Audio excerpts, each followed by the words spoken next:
यहाँ पर टॉपिक दिया गया है, महत्वपूर्ण टॉपिक को आपको समझाने का प्रयास किया जा रहा है। आप ध्यान समझने का प्रयास करिएगा, मैं आपको ध्यान समझाने का प्रयास करूंगा। यहाँ पर महत्वपूर्ण टॉपिक यह है, मैथ का, गणित का बहुत ही नॉर्मल टॉपिक और बहुत सरल टॉपिक आपको यहाँ पर समझाने का प्रयास किया जा रहा है, जो बोर्ड एग्जाम में आपको 2 नंबर का पूछा जाता है। आइए इसको समझने का प्रयास करते हैं, ध्यान समझने का प्रयास करते हैं। उम्मीद है कि आप बहुत अच्छे समझेंगे। देखिए यहाँ पर क्वेश्चन कहता है कि के किस मान के लिए समीकरण युग्म का अनंत हल होगा। हम लोग बहुत समीकरण, रैखिक समीकरण में हम लोग युग्म के बारे में पढ़ लिए। पहला क्या पढ़े, अविरोधी युग्म, दूसरा विरोधी युग्म और तीसरा क्या है, आश्रित युग्म। आश्रित युग्म को ही हम लोग क्या बोलते हैं, अनंत हल बोलते हैं। और अब विरोधी युग्म को हम लोग एक हल बोलते हैं या केवल एक हल बोलते हैं, और विरोधी युग्म को हम लोग कोई हल नहीं बोलते हैं। लेकिन यहाँ पर क्वेश्चन बोलता है, बहुत सारे क्वेश्चन ऐसे होते हैं जो पूछा जाता है, अक्सर पूछा जाता है कि के किस मान के लिए कितना हल होगा, और यहाँ पर डायरेक्ट आपको बोल दिया है, क्या बोल दिया है, अनंत हल होगा।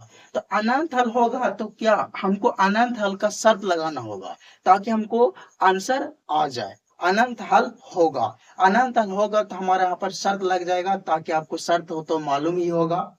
रैखिक समीकरण नहीं मालूम है, कोई दिक्कत नहीं है, हम समझा देंगे आपको, और अनंत हल का शर्त भी बता देंगे आपको। बस आप जुड़ रहिए हमारे वीडियो में अंत तक। देखिए यहाँ पर कहता है समीकरण युग्म। समीकरण यहाँ पर क्या दिया गया है, 2x + 3y = 4, और यहाँ पर है नीचे में जो दिया समीकरण युग्म k + 2 × x + y सी बराबर, ठीक है, क्या है 6y = 3k, यहाँ पर आपको दे दिया गया। इस समीकरण युग्म है, और इस समीकरण युग्म का अनंत हल होना चाहिए। क्या होना चाहिए, अनंत हल होना चाहिए। अनंत हल होना चाहिए तो अनंत हल में क्या करना है कि आपको तो मालूम ही होगा सारे शर्तों कि केवल एक हल का होता है, a1/a2 बराबर नहीं b1/b2। ये क्या है, एक हल का शर्त है, और दूसरा कोई हल का शर्त नहीं होता है, a1/a2 बराबर b1/b2 बराबर नहीं c1/c2। ये किसका हल है, कोई हल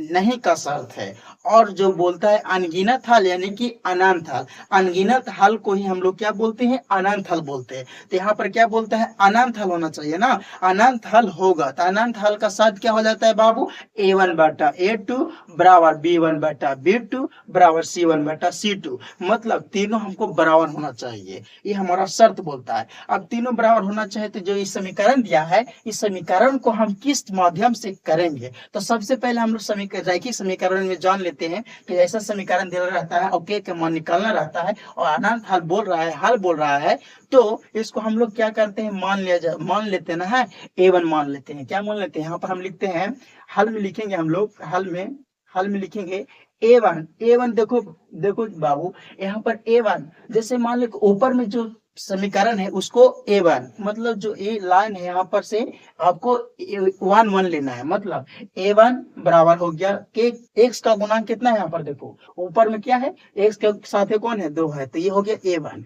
और b1 बराबर हो जाएगा 3y बराबर, मतलब कि y के गुणांक है 3, तो यहाँ पर y का गुणांक 3 हो गया। b1 समझ में आ रहा है, बिल्कुल। अब देखो यहाँ पर b1 बराबर 3 हो गया, b1 बराबर 3 हो गया, कोई दिक्कत, नो दिक्कत। और यहाँ पर हो गया c1 बराबर 4। देखो समझ में आया, a1 बराबर 2, b1 बराबर 3, c1 बराबर 4। सेम टू सेम, बहुत ही नॉर्मल टॉपिक है, बहुत ही सरल टॉपिक है, बस आपको समझने की जरूरत है ना। अब नीचे में जो है ना बाबू, उसको a2 b2 c2 लेना है, घबराना बिल्कुल नहीं है ना। यहाँ पर देखो अब a2 ले a1 तो ले लिए, अब a2 लेना है, a2। अब जो नीचे में है उसका गुणांक देखो, मतलब x का गुणांक क्या है, k+2 क्या है, x का गुणांक है, समझ में आ रहा है, x का गुणांक है कौन, k+2, उसको लिख देना है। मतलब x y के साथ जो लगा रहे उसको आपको लिख देना है। आप बोलिएगा कि सीख में तो सी तो लगल नहीं है 4 में, तो आप कहाँ लिख दिए? तो देखो बाबू, जो अगर एक है ना तो सी में है, मतलब कुछ नहीं है तो एक है, मतलब सी में लगा हुआ है। तो C1 हो गया, कौन सी 4 हो गया, समझ में आ रहा है? बिल्कुल। आप देखो B2, अब B2 क्या लेंगे? अब B2 जो बीच में है ना 6y, इसको y का गुणांक क्या है? 6 है। मतलब अगर यहाँ पर माइनस में रहता तो हम -6 लिखते, प्लस में है तो इसलिए हम क्या लिख रहे हैं? 6 लिख रहे हैं, समझ रहे हैं? 6 लिख रहे हैं, ठीक। अब C2 क्या हो गया बाबू? 3k, देखो इसमें के लगा हुआ है, 3k लगा हुआ है, तो यहाँ पर 3k लिखेंगे, समझ में आ रहा है? 3k लिखेंगे, है ना। अगर यहाँ पर सी लगा रहता तो हम सी नहीं लिखते, क्योंकि हम C2 यहाँ पर लिख दिए हैं, समझ में आ रहा है? बिल्कुल, यहाँ पर सी लगा रहता तो नहीं, समझ में आ रहा है? अब देखो यहाँ पर क्या करना है, आपको शर्त लागू करना है। क्या? अनंत हल बोला ना, यहाँ पर क्वेश्चन देखो क्या बोलता है, के किस मान के लिए समीकरण जुग्म का अनंत हल होगा? क्या होगा? अनंत हल होगा।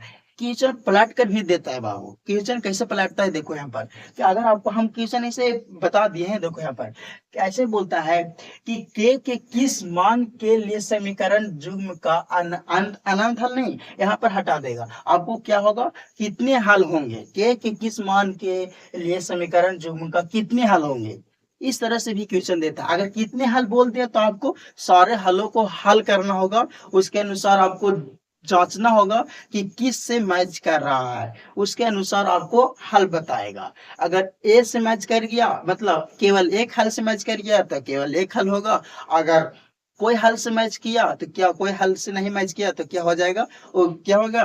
कोई हल नहीं होगा। और जो अनंत हल होगा, अनगिनत हल होगा, उससे मैच कर दिया तो क्या होगा? अनंत हल होगा। मतलब इस तरह से आपको जांचना होता था, लेकिन यहाँ पर डायरेक्ट आपको बोल दिया है अनंत हल, अनंत हल बोल दिया, तो अनंत हल तक हम क्या करेंगे? शर्त लगाएंगे। क्या लगाएंगे? शर्त लगाएंगे। तो अनंत हल का शर्त यहाँ पर हम लिखेंगे, अनंत अनंत अनंत हल, अनंत हल के शर्त से, अनंत हल के शर्त से, अनंत हल के शर्त से। अब बाबू जानो, यहाँ पर समझो, अनंत हल का शर्त क्या होता है? अनंत हल का शर्त क्या होता है? अनंत हल का शर्त क्या होता है? तो आप लोग को पता ही होगा, अनंत हल का शर्त होता है A1 बट्टा A2 बराबर B1 बट्टा B2 बराबर क्या हो जाएगा? बराबर क्या हो जाएगा?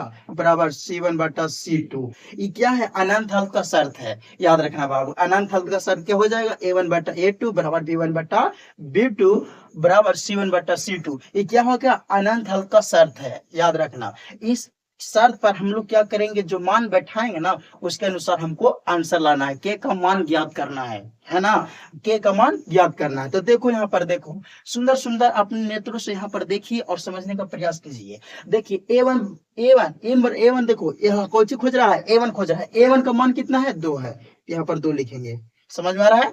अब A2 नीचे देखो, नीचे A2 कितना है? K+2, तो यहाँ पर K+2 लिखेंगे, लिख दिए बराबर। अब B1 को खोज रहा है, B1 का मान कितना है? 3 है, B1 का मान कितना है? 3 है। अब B2 के मान कितना है? 6 है, बराबर। अब C1 का मान कितना है? 4 है, तो यहाँ पर 4 लिखेंगे। अब C2 का मान कितना है? 3 के है, कितना है बाबू? 3 के है, समझ में आ रहा है यहाँ पर? बिल्कुल। अब यहाँ पर तो इस तरह से आ गया बाबू, इस तरह से आ गया। अब यहाँ पर हम देखते हैं, दूसरा स्टेप में देखते हैं कि देखो यहाँ पर क्या हमारा क्वेश्चन, ये तो आ गया बराबर में, सब बराबर है। अब आपको यहाँ पर सोचना चाहिए, जरा सोचिए, जरा सोचिए, यहाँ पर आखिर क्या होगा, जरा सोचिए कि हमारा आंसर कैसे आएगा। तो आंसर लाने के लिए बाबू आपको अलग अलग कर देना है।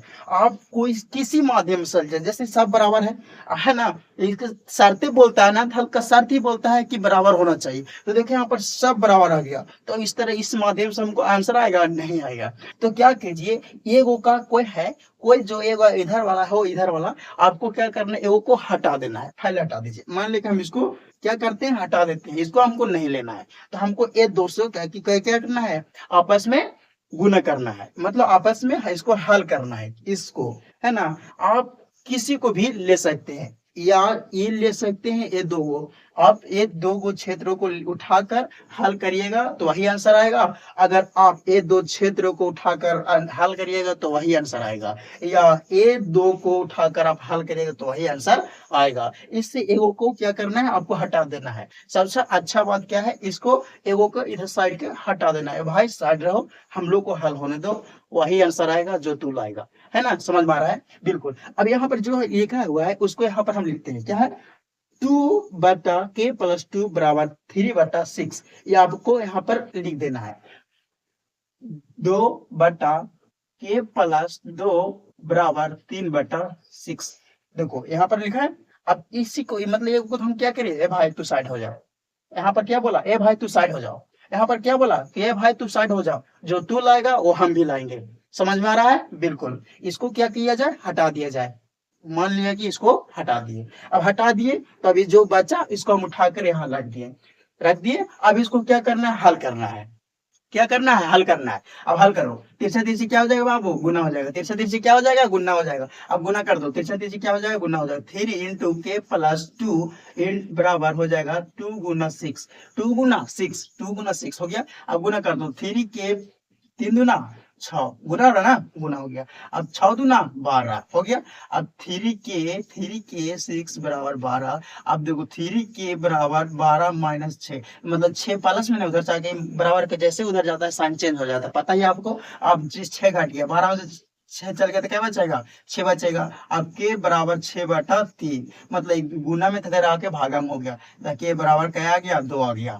मतलब आपका आंसर के बराबर कितना आ गया, 2 आ गया। मतलब यहाँ पर लिख सकते हैं के किस मान के लिए, ट्यूशन क्या कहता था, के किस मान के लिए समीकरण जो उनका अनंत होगा। तो अनंत हल होगा, कि अनंत होगा, मतलब के किस मान के लिए, मतलब के 2 के मान के लिए अनंत हल होगा। यहाँ पर आपका आंसर आ गया क्या, 2 आ गया। उम्मीद है कि बहुत आप अच्छे समझोगे, बहुत आसानी से समझोगे। बहुत ही सरल भाषा में समझाया गया इस टॉपिक को, बहुत ही नॉर्मल टॉपिक था। आप आसानी से क्या कर सकते हैं, आप रिवीजन कर सकते हैं, आसान तरीका से आप समझ सकते हैं, आप पढ़ सकते हैं। देखिए यहाँ पर आसान भाषा में आपको समझाया गया है ना। यहाँ पर आपको शर्तें आपको याद रखना होगा, बहुत ही जरूरी होगा। आपके लिए एक शॉर्ट वीडियो बनाया जाएगा ताकि उसमें आपको सभी क्या शर्तों को लागू किया जाएगा, आपको ट्रिक के माध्यम से बताया जाएगा। उम्मीद है कि बहुत आप अच्छे समझेंगे। फिर मिलेगा अगली वीडियो में, तब तक धन्यवाद।